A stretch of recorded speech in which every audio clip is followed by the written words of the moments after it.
നമസ്കാരം. Raf talk ഫുട്ബോളിലേക്ക് എവർക്കും സ്വാഗതം. ഫിഫ വേൾഡ് കപ്പിൽ പോർച്ചുഗലിന് ഇനിയുള്ള മുന്നോട്ട് പോക്ക് എങ്ങനെ എന്നുള്ളതിൽ ആരാധകർക്ക് ആശങ്കയുണ്ട്. കോങ്കോ കൊടുത്ത പണിയാണ് 1-1 സമനില.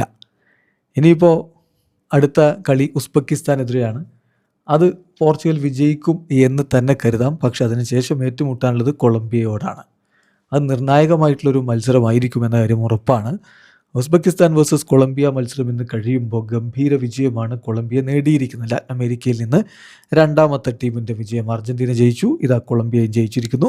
1-3 ജയം കൊളംബിയ നേടുമ്പോൾ സൂപ്പർ താരങ്ങളാണ് ഗോൾ അടിച്ചിരിക്കുന്നത്. ലൂയിസ് ഡയസിൻ്റെ ഗോള്, ഡാനിയൽ മുനോസിൻ്റെ ഗോള്, പിന്നെ ജാമിൻടൺ കമ്പാസും അവർക്ക് വേണ്ടി ഗോളടിച്ചു. ഉസ്ബെക്കിസ്ഥാൻ്റെ ഗോള് അബോസെക്ക് ഫൈസുല്ലാവിൻ്റെ വകയായിരുന്നു. മത്സരത്തിൽ സൂപ്പർ താരങ്ങൾ തന്നെ കൊളംബിയയുടെ മുന്നേറ്റങ്ങൾ നയിച്ചുകൊണ്ട് കളിക്കളത്തിലേക്ക് ഇറങ്ങി. നമ്മൾ പ്രതീക്ഷിച്ചത് തന്നെയാണ്. കാരണം അവർ ശക്തരായിട്ടുള്ള ടീമാണ്. അത്രത്തോളം എന്തായാലും പിടിച്ചു നിൽക്കാൻ കഴിയില്ല ഉസ്ബെക്കിന് എന്നുള്ളത് വ്യക്തമായിരുന്നു. ലൂയി സുവാരസും എറിയാസും ഹാമേസ് റോഡ്രിഗസും ലൂയിസ് ഡയസും ഒക്കെ ചേർന്നുകൊണ്ടാണ് കൊളംബിയയുടെ മുന്നേറ്റങ്ങൾ നയിച്ചത്. മറുഭാഗത്ത് അബ്ദുൽ ഖാദിർ കുഷാനോവ് സിറ്റിയുടെ ഡിഫൻഡർ ഉസ്ബെക്കിൻ്റെ ഡിഫൻസിലുണ്ടായിരുന്നു. പക്ഷെ പറഞ്ഞിട്ടെന്ത് ഫലം, 40 മിനിറ്റ് വരെ പിടിച്ചു നിന്നവർക്ക് 40ാമത്തെ മിനിറ്റിൽ പിടിവിട്ടു. ഡാനിയൽ മുനോസിലൂടെ കൊളംബിയ മുന്നിലെത്തി. ഇടവേള സമയത്ത് ഏകപക്ഷീയമായ ഒരു ഗോളിന് കൊളംബിയ മുന്നിലായിരുന്നു.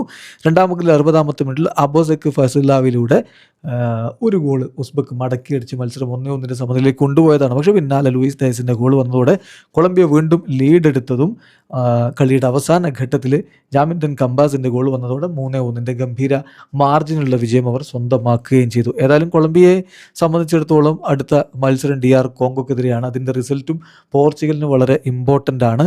കൊളംബിയ വേഴ്സസ് പോർച്ചുഗൽ മത്സരം വരുന്നത് ജൂൺ 28 പുലർച്ചെ 5 മണിക്കാണ്. എന്തും സംഭവിക്കാം. പോർച്ചുഗലിന് അതിനിർണായകമാണ്. വീഡിയോ അവസാനിക്കുന്ന ഫുട്ബോൾ ലോകത്തെ കൂടുതൽ വിശേഷങ്ങളുമായി റാഫ് ടോക്സ് വീണ്ടും എത്താം.